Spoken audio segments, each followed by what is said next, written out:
بسم اللہ الرحمن الرحیم۔ باپ کی وفات کے بعد حضور اکرم صلی اللہ علیہ وسلم کی پیدائش۔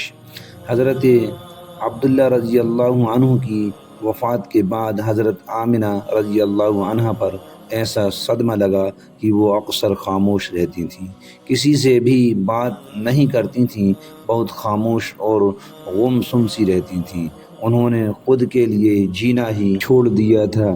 صرف پیٹ میں ایک بچہ تھا جس کی خاطر انہوں نے خود کو قربان کر دیا تھا، اور اپنے آپ کو سمجھایا کرتی تھیں کہ اے آمنہ، اب تمہاری سب سے بڑی امید تمہارا یہ بچہ ہے، تمہیں اس کے لیے جینا ہے، تم پریشان نہ ہو، اللہ تمہیں اکیلا نہیں چھوڑے گا۔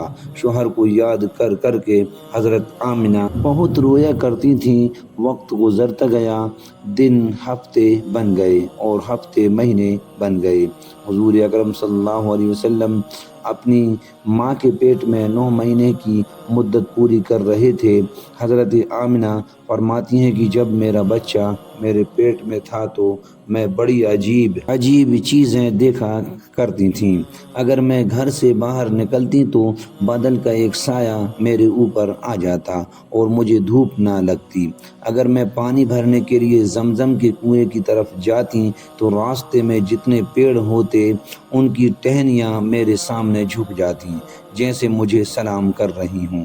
میں حیران تھی کہ آخر یہ سب میرے ساتھ کیوں ہو رہا ہے، اور جب زمزم کے کنویں کے پاس پہنچتی تو نیچے کا پانی اپنے آپ اوپر آنے لگتا اور بالکل اوپر منڈیر تک آ جاتا کہ میں اپنے ہاتھوں ہی میں بالٹی پکڑ کر پانی بھر لیتی تھی۔ مکہ کی عورتیں مجھے زمزم کے کنویں کے پاس کھڑا رکھتیں اور مجھے جانے نہیں دیتی تھیں۔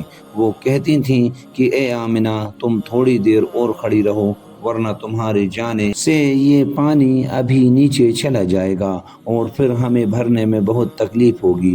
اسی طرح حضرت آمنہ فرماتی ہیں کہ میں عورتوں سے سنا کرتی تھی کہ جب پیٹ میں بچہ ہوتا ہے تو ماں کو بہت زیادہ تکلیفیں جھیلنے پڑتی ہیں، کبھی ہاتھ پیروں میں درد، کبھی سر میں درد، کبھی الٹی ہونا، کبھی بخار ہونا اور کبھی چڑچڑاپن آنا۔ یہ ساری باتیں سن کر مجھے اپنے بارے میں بڑی حیرانی ہوتی تھی کہ مجھے تو ان 9 مہینوں میں کوئی بھی ایسی تکلیف دیکھنے کو نہ ملی، یہاں تک کہ جب تک میرا بچہ میرے پیٹ میں رہا تو میرے سر میں درد تک نہیں ہوا۔ اسی طرح حضرت آمنہ کو بڑے عجیب خواب بھی نظر آتے تھے۔ وہ فرماتی ہیں کہ جب میں رات کو سوتی تو مجھے خواب میں نظر آتا کہ میرے جسم کے اندر سے ایک نور نکلا ہے اور اس نے ساری دنیا کو روشن کر دیا ہے۔ یہ سب دیکھ کر مجھے یقین ہو چکا تھا کہ میرے پیٹ میں جو بچہ ہے وہ کوئی عام انسان نہیں ہے۔ حضور صلی اللہ علیہ وسلم کے دادا حضرت عبد المطلب دن رات کعبے کے پاس جا کر اس کا غلاف پکڑ کر اللہ سے رو رو کر دعائیں کرتے، یا اللہ، میرا بیٹا عبداللہ تو اب اس دنیا میں نہیں رہا، لیکن اس کے گھر ایک بچے کی پیدائش ہونے والی ہے، یا اللہ اس بچے کی حفاظت فرمانا اور میرے عبداللہ کی نسل باقی رکھنا۔ حضور اکرم صلی اللہ علیہ وسلم کے سارے چچا اسی انتظار میں رہتے کہ میرے بھائی عبداللہ کے گھر بچہ کب پیدا ہوگا۔ یہودیوں کی کتاب تورات میں لکھا ہوا تھا کہ جب آخری نبی آئے گا تو اس کے پیدا ہونے سے 10 دن پہلے آسمان پر ایک لال رنگ کا ستارہ نکل کر چمکنے لگے گا۔ حضور صلی اللہ علیہ وسلم کی پیدائش کے 10 دن بچے تو آسمان پر وہ ستارہ نکل آیا۔ اسے دیکھ کر یہودیوں میں بھگدڑ مچ گئی اور ان کے عالموں نے سارے یہودیوں کو جمع کیا اور کہا کہ دیکھو، آسمان پر لال تارا چمکنے لگا ہے، اس کا مطلب ہے کہ وہ آخری نبی آنے والا ہے۔ جا کر معلوم کرو کہ اس وقت مدینہ میں کس کے یہاں لڑکے کی پیدائش میں 10 دن بچے ہیں۔ یہودیوں نے جا کر مدینہ میں معلوم کیا تو وہاں بہت سی عورتیں حمل سے تھیں، ان کے پیٹ میں بچہ تھا لیکن ابھی کسی کا وقت قریب نہیں آیا تھا، کسی کے 2 مہینے باقی تھے، کسی کے 4 مہینے۔ ان یہودیوں نے آ کر اپنے عالموں کو بتایا کہ مدینہ میں ایسا کوئی بچہ پیدا ہونے والا نہیں۔ تو ان کے عالموں نے کہا کہ اب مکہ میں جا کر دیکھو۔ تو سارے یہودی مکہ پہنچے اور آ کر معلوم کیا کہ وہاں کسی کے گھر بچے کی پیدائش ہونے والی ہے۔ لوگوں نے بتایا کہ ہاں، یہ مکہ میں 5 ایسی عورتیں ہیں کہ جن کے گھر بچے کی پیدائش ہونے والی ہے۔ تو ان یہودیوں نے کہا کہ نہیں، ایسے بچے کی پیدائش کی جس کا باپ وفات پا چکا ہو۔ تو لوگوں نے بتایا کہ ہاں، عبد المطلب کا پوتا پیدا ہونے والا ہے۔ اس بچے کے باپ عبداللہ کی ابھی کچھ مہینے پہلے وفات ہو گئی تھی۔ یہ سن کر یہودیوں کی ہائے نکل گئی اور وہ سب روتے چلاتے اپنے عالموں کے پاس پہنچے اور کہا کہ ہائے افسوس، آج نبوت یہودیوں سے نکل کر مکہ والوں میں پہنچ چکی ہے۔ وقت گزرتا گیا اور آخر وہ دن بھی آیا جس کی سبھی کو بے صبری سے انتظار تھا۔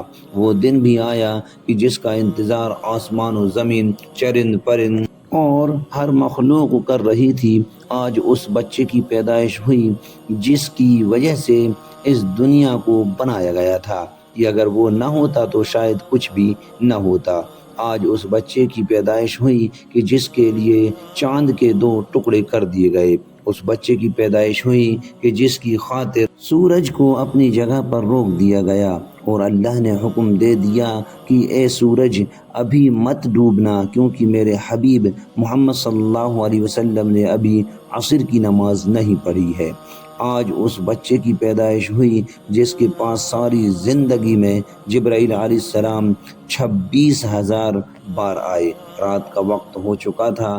حضرت آمنہ کے پیٹ میں ہلکا سا درد اٹھا اور ان کو محسوس ہوا کہ شاید آج میرے بچے کی پیدائش ہونے والی ہے۔ تو انہوں نے حضرت عبد المطلب کو اس بات کی خبر کر دی۔ حضرت عبد المطلب نے اپنے محلے کی ایک دائی حضرت شفا کو اپنے پاس بلایا اور کہا کہ آج رات تم آمنہ کے ساتھ ہی گزارو، کیونکہ میرے بیٹے عبداللہ کے گھر آج بچہ پیدا ہونے والا ہے۔ رات گزرتی گئی، چاند بھی کہیں خاموش ہو کر بادلوں میں چھپ گیا تھا۔ حضرت آمنہ فرماتی ہیں کہ جس رات میرے گھر بچے کی پیدائش ہوئی تو اس دن میرے گھر میں غریبی کا یہ عالم تھا کہ ہمارے یہاں چراغ میں تیل جلانے کے بھی پیسے نہیں تھے۔ دوستو، اس غریبی میں ہمارے حضور پاک صلی اللہ علیہ وسلم اس دنیا میں تشریف لائے۔ اس رات حضرت عبد المطلب اور ان کے سارے لڑکے گھر کے باہر بیٹھے رہے کہ اگر میرے بھائی عبداللہ کی بیوی کے ساتھ کوئی بھی حادثہ ہو تو ہم فوراً اس کے لیے علاج کا انتظام کریں گے۔ اور پوری رات کوئی بھی نہیں سویا۔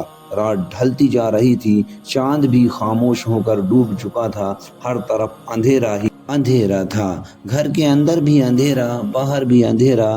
سحری کا وقت ہو چکا تھا کہ اچانک حضرت آمنہ کے پیٹ میں ہلکا سا درد اٹھا اور وہ سمجھ گئیں کہ اب بچے کی پیدائش ہونے والی ہے۔ انہوں نے دائی شفا کو آواز دے کر کہا کہ مجھے درد ہو رہا ہے۔ 1 گھنٹہ بچے کی پیدائش میں گزرا اور پھر صبح ہونے سے کچھ پہلے ہمارے حضور صلی اللہ علیہ وسلم اس دنیا میں تشریف لائے۔ حضور صلی اللہ علیہ وسلم کی پیدائش پر 3 باتیں بڑی عجیب ہوئیں جنہیں دیکھ کر دائی شفا بھی حیران رہ گئی۔ پہلی چیز کہ جب بچہ پیدا ہوتا ہے تو اس کی ناف ماں کی آنت سے جڑی ہوتی ہے، لیکن ہمارے حضور پاک صلی اللہ علیہ وسلم کی ناف ماں کی آنت سے بالکل الگ تھی۔ دوسری چیز کہ جب بچہ پیدا ہوتا ہے تو اس کے ساتھ بہت زیادہ خون نکلتا ہے، لیکن ہمارے حضور پاک صلی اللہ علیہ وسلم جب پیدا ہوئے تو اندر سے خون کا ایک قطرہ بھی نہیں نکلا۔ تیسری چیز کہ جب لڑکا پیدا ہوتا ہے تو اس کا ختنہ نہیں ہوا ہوتا ہے، لیکن ہمارے حضور پاک صلی اللہ علیہ وسلم جب پیدا ہوئے تو آپ کا ماں کی پیٹ کے اندر ہی سے ختنہ ہوا تھا، دنیا میں آپ کا ختنہ نہیں کیا گیا۔ یہ تین چیزیں دیکھ کر دائی شفا گھبرا گئی اور حضرت آمنہ سے کہنے لگی کہ اے آمنہ، میں نے اپنی ساری زندگی میں ایسا بچہ نہیں دیکھا۔ حضرت شفا نے حضور صلی اللہ علیہ وسلم کو اپنی گود میں لے کر ایک طرف زمین پر لٹا دیا۔ دائی شفا نے جیسے ہی حضور صلی اللہ علیہ وسلم کو زمین پر لٹایا تو حضور صلی اللہ علیہ وسلم نے ایک جھٹکے سے کروٹ بدلی اور گھٹنے ٹیک کر سیدھے سجدے میں چلے گئے۔ یہ دیکھ کر حضرت آمنہ کی حیرانی کی انتہا نہ رہی۔ پورے 15 منٹ تک حضور صلی اللہ علیہ وسلم سجدے میں رہے اور پھر اپنا سر اٹھا کر آسمان کی طرف انگلی سے اشارہ کیا اور ساری دنیا کو بتا دیا کہ اے لوگو، اس دنیا کو پیدا کرنے والی ذات صرف ایک اللہ کی ہے۔ حضرت آمنہ فرماتی ہیں کہ میں نے اپنے بچے کو اپنی گود میں لیا تو اچانک کیا دیکھتی ہوں کہ آسمان کے تارے زمین کے قریب ہوتے چلے آ رہے ہیں اور پھر اچانک ایک بادل کا سایہ میرے کمرے کے اندر آیا اور پھر میری گود سے میرا بچہ اس بادل کے سایہ میں غائب ہو گیا۔ اس بادل کے اندر سے ایک آواز آنے لگی کہ اے جبریل، اس بچے کو ساری دنیا کا چکر لگاؤ، سارے نبیوں کی خوبیاں دو، اسے یوسف کی خوبصورتی دو، اسے ایوب کا صبر دو، اسے ابراہیم کی دوستی دو، اسے داؤد کی میٹھی زبان دو۔ اور پھر حضرت آمنہ فرماتی ہیں کہ تھوڑی دیر کے بعد وہ بادل کا سایہ ختم ہو گیا اور میں دیکھتی ہوں کہ میرا بچہ میری گود میں لیٹا ہوا تھا۔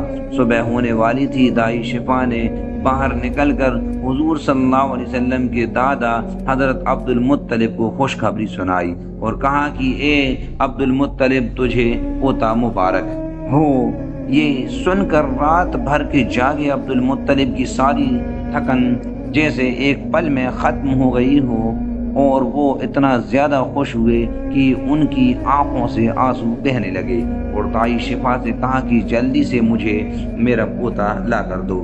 دائی شفا جیسے ہی حضور صلی اللہ علیہ وسلم کو باہر لے کر آئی تو نظر پڑتے ہی سب کے ہوش اڑ گئے کہ اس قدر خوبصورت بچہ آمنہ کے گھر پیدا ہوا ہے۔ سارے چاچا بھی اپنے بھتیجے کو دیکھ کر بہت زیادہ خوش ہوئے، یہاں تک کہ جب ابو لہب کی باندی سویبہ نے ابو لہب کو جا کر خوشخبری سنائی کہ اے ابو لہب، تجھے بھتیجا مبارک ہو، تو یہ سن کر ابو لہب اتنا زیادہ خوش ہوا کہ اس نے اپنی باندی سویبہ سے کہا کہ جا، میں نے تجھے بھتیجے کی خوشی میں آزاد کر دیا۔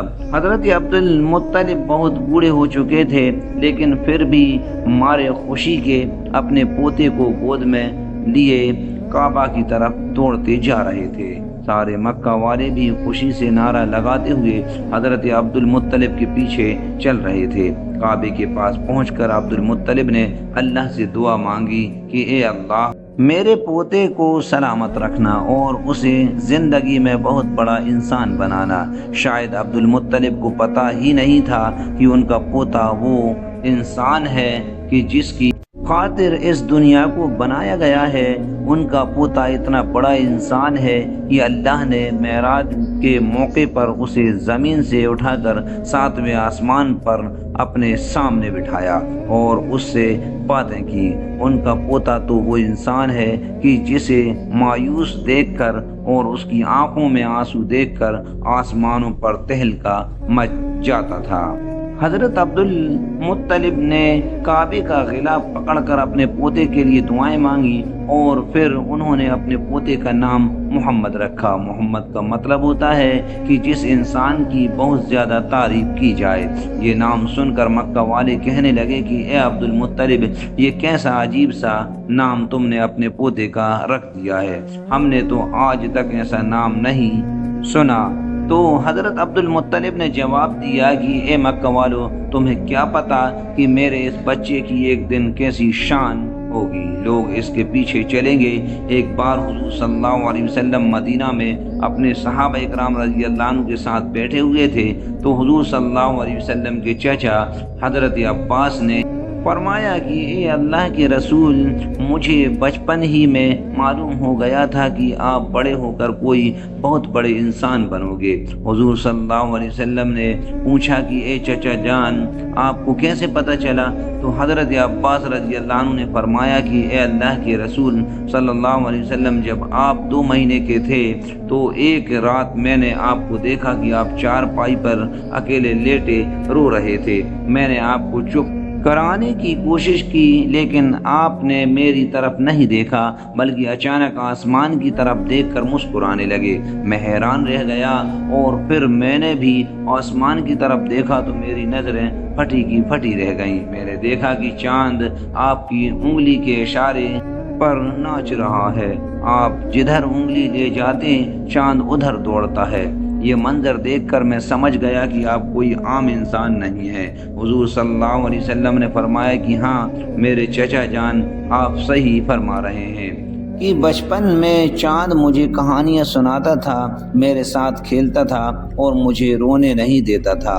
سبحان اللہ، ایسے تھے ہمارے نبی کہ جن کے گھر میں اتنی غریبی تھی کہ ان کی ماں اپنے اس یتیم بچے کے لیے اس ایک کھلونا تک نہیں خرید سکتی تھی، تو اللہ نے چاند ہی کو حکم دے دیا کہ اے چاند، تم میرے محبوب کے لیے کھلونا بن جاؤ اور اسے رونے مت دینا۔ حضور صلی اللہ علیہ وسلم کی جس دن پیدائش ہوئی تو اس دن دنیا میں جتنے بھی بت تھے وہ سب زمین پر اوندھے منہ گر پڑے۔ ایران کی بادشاہ کے دربار میں 1000 سال سے ایک آگ جل رہی تھی، وہ لوگ آگ کی پوجا کیا کرتے تھے۔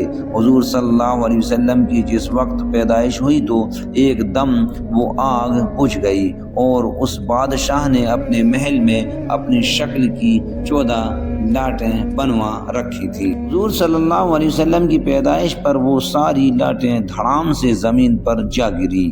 اگلے دن دوپہر کے وقت ایک یہودی آدمی اپنا کچھ سامان بیچنے کے لیے مکہ آیا ہوا تھا، تو اس نے آسمانوں پر دیکھا تو اسے وہ ساری نشانیاں دکھنے لگیں جو آخری نبی کے پیدا ہونے کی نشانیاں تھیں۔ تو اس نے مکہ والوں سے پوچھا کہ کیا آج کسی کے یہاں کوئی بچہ پیدا ہوا ہے؟ تو لوگوں نے بتایا کہ ہاں فلاں فلاں عورت کے یہاں ایک لڑکا ہوا ہے۔ اس یہودی نے کہا کہ نہیں ایسا بچہ کہ جس کا باپ نہ ہو۔ تو لوگوں نے بتایا کہ ہاں عبد المطلب کا پوتا پیدا ہوا ہے۔ اس یہودی نے کہا کہ مجھے چل کر دکھاؤ، میں اس بچے کو دیکھنا چاہتا ہوں۔ پھر وہ یہودی حضرت آمنہ کے گھر پہنچا اور حضور صلی اللہ علیہ وسلم کو اپنی گود میں لے گیا اور پھر پلٹ کر حضور صلی اللہ علیہ وسلم کی پیٹھ کو دیکھا تو اس کی چیخیں نکل پڑیں، کیونکہ حضور صلی اللہ علیہ وسلم کی پیٹھ پر نبی ہونے کی مہر لگی ہوئی تھی۔ جب اس یہودی نے نبوت کی مہر دیکھی تو وہ روتا ہوا کہنے لگا کہ ہائے افسوس، آج یہودیوں کے ہاتھ سے نبوت نکل گئی، اب ان کی بربادی بہت قریب ہے۔ دوستو، ایسے ہی سچے واقعات سننے کے لیے آپ ہمارے اصلاحی تعلیم چینل کو سبسکرائب کر لیں اور ایک پیارا سا کومنٹ ضرور کر دیں اور لائک کر دیں۔ دوستو، یہ واقعہ ایک بہترین واقعہ ہے، آپ اس کو پورا سنیں۔